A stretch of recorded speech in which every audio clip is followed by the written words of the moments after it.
Good morning, dear students. Let's start with a new unit, states of matter. See, we have till now studied about the single particle of matter, that is atom. We have studied atomic size, we have studied ionization enthalpy, we have studied about the molecular shape, polarity.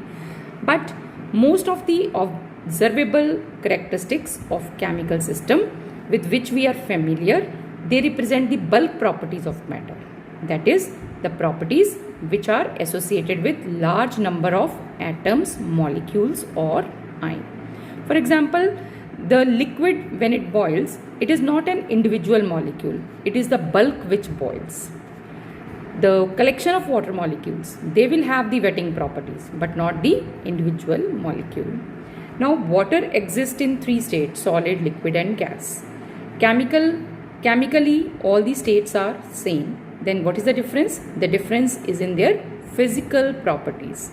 Now it is very important to study the physical properties because from these properties we can determine the rate of chemical reaction, right? So this is a very important note.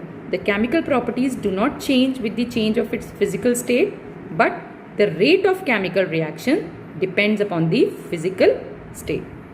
For a chemist, it is very important to know the physical laws which govern the behavior of matter in different states. So in this unit, we will learn more about these physical states of matter, particularly liquid and gaseous states. To understand these states properly, we need to know about the intermolecular forces, molecular interactions and effect of thermal energy on the motion of the particles, because a balance between all this determines the state of a substance. Now we come to the intermolecular forces. See, intermolecular forces are the forces of attraction as well as repulsion between atoms and molecules. The attractive intermolecular forces, they are known as van der Waals forces in honor of the Dutch scientist van der Waals. Now, this van der Waals forces are of different types. One is the dispersion forces or London forces, or second is the dipole forces, and the third is the dipole induced dipole forces. So we will study about these forces. See, dispersion force or London force. This kind of force first exists between atoms and non-polar molecules. These atoms and non-polar molecules, they are electrically symmetrical.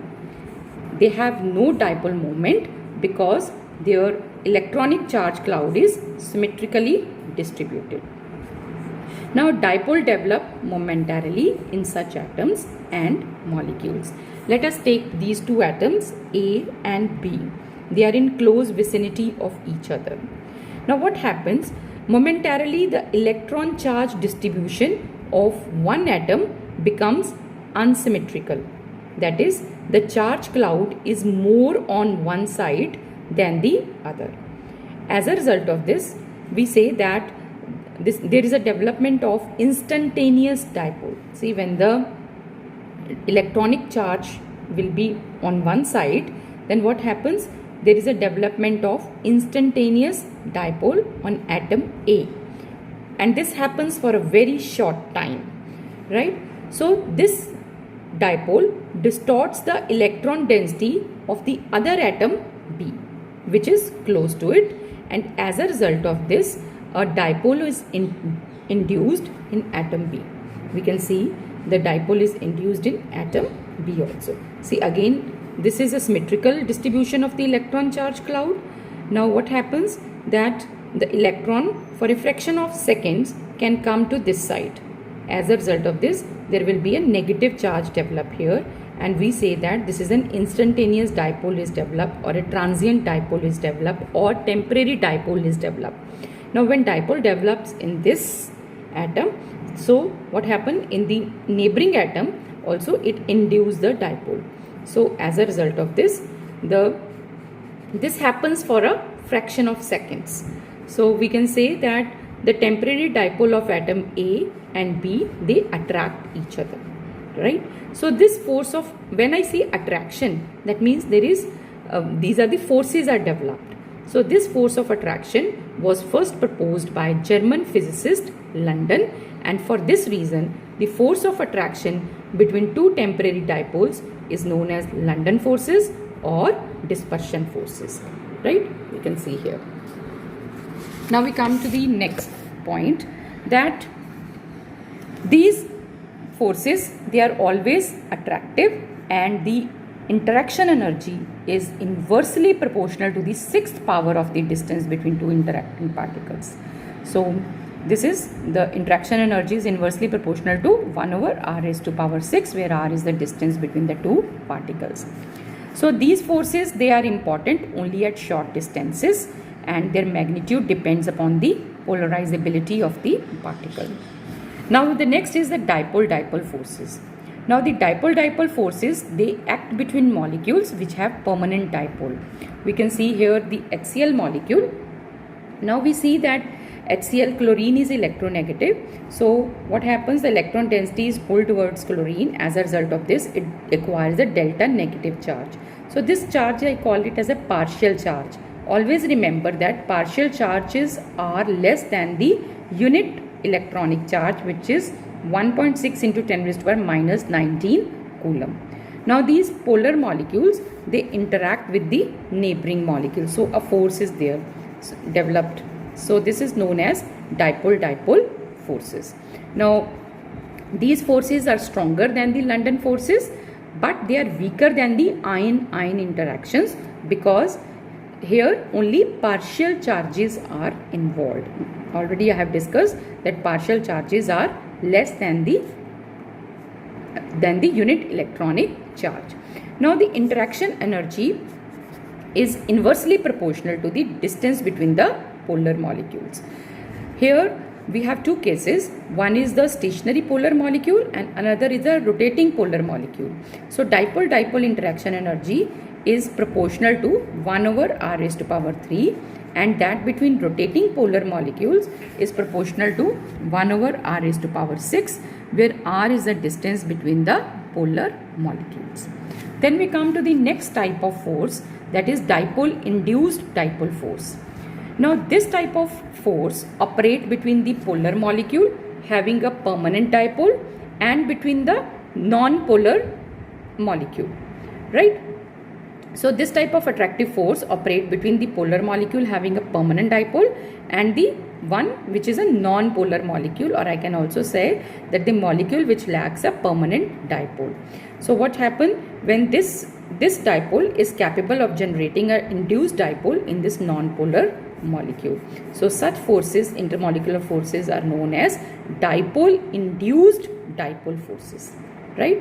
And in this case also, the interaction energy is proportional to 1 over r raised to power 6, where r is the distance between the two molecules.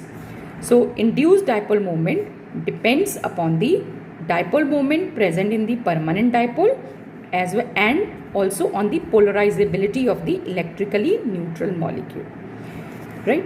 So high polarizability increases the strength of attractive interactions. See again, so this molecule should be highly polarizable. So induced dipole moment, it depends upon the dipole moment of this permanent dipole and the polarizability of this non-polar molecule. And the polarizability increase as the strength of the attractive interactions increases. Hydrogen bond. Hydrogen bond is a special case of dipole-dipole interactions. A hydrogen bond is formed when we have an electronegative atom and hydrogen. This electronegative atom should have small size. That is the criteria for the formation of a hydrogen bond. This hydrogen bond have energy that varies between 10 to 100 kilojoule per mole. The hydrogen bond is weak in comparison to the covalent bond. The hydrogen bonds, they are powerful force in determining the structure and properties of many compounds. For example, proteins and nucleic acid. We will study about this in the chapter biomolecules in class 12, that how hydrogen bond play a powerful, how hydrogen bond is a powerful force in determining the structure of the molecules. Now hydrogen bond can be intramolecular or intermolecular. We have already discussed this. This is an example of intermolecular hydrogen bond. The intermolecular forces are attractive as well as repulsive. The repulsive forces, they come into play when the molecules, they are brought into close contact with each other, then there is a repulsion between the electron clouds and also between the nuclei of the two molecules. Now we come to the thermal energy. The thermal energy is the energy which arises because of motion of the atoms or molecules. This thermal energy is directly proportional to the temperature of the substance. This is a measure of kinetic energy of the particles of the matter. See, when you heat the substance, the kinetic energy of the particles increases. As a result of this, the motion of the atoms or molecule increases, and this motion of the atoms or molecule is known as thermal motion, and as a result of this, the thermal energy is set in, right? So thermal energy is the energy of a body which arises because of the motion of its atoms or molecule, and this is directly proportional to, thermal energy is directly proportional to the temperature of the substance. So as we increase the temperature, the kinetic energy of the particles increases, and thus this is responsible for the thermal motion. Now we come to the intermolecular forces versus thermal interactions. The intermolecular forces tend to keep the molecules together, but the thermal energy of the molecule tend to keep them apart. The three states of matter are the result of the balance between intermolecular forces and the thermal energy of the molecules. When molecular interactions are very weak, then molecules do not come close to each other, and if we want this to happen, then thermal energy has to be reduced. Now, for example, gases, they do not liquefy only on compression. If we want to liquefy the gases, then we have to reduce the temperature, that is, the thermal energy of the molecule is reduced by lowering the temperature, and then only the gas can be liquefied. Now we see these arrows. So solid state is going to exist when there is a predominance of the intermolecular interactions, because we know that in solids the molecules have large intermolecular forces of attraction, and this gaseous state is going to exist when there is a predominance of thermal energy. So the three states of matter, they are the result of the balance between the intermolecular forces and the thermal energy of the molecule.